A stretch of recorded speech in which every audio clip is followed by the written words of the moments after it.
Goeiemôre, welkom by vanoggend se Saamwees. Is jy ook moedeloos?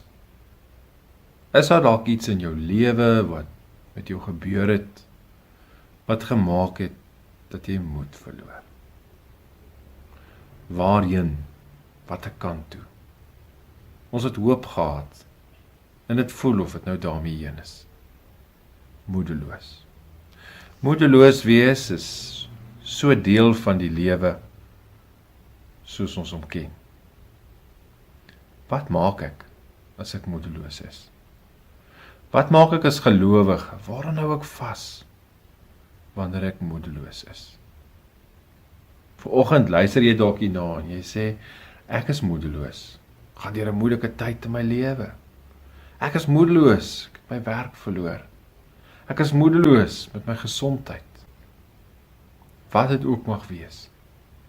Vandag wil ek jou in eenvoud dalk 'n stukkie moed kom gee. Ek blaai my Bybel oop daar in die Ou Testament by Deuteronomium 31 vers 8. Die Here sal voor jou uitgaan. Hy sal by jou wees. Hy sal jou nie in die steek laat nie, jou nie alleen laat nie. Moenie bang wees nie, moenie skrik nie.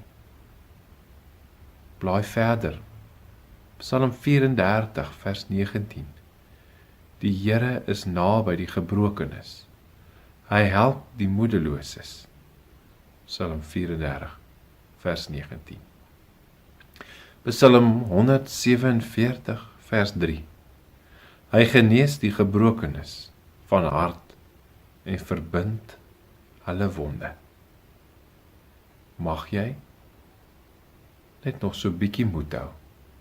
En mag jy hierdie woorde sommer net vandag ter harte neem. Here ons Here, dankie.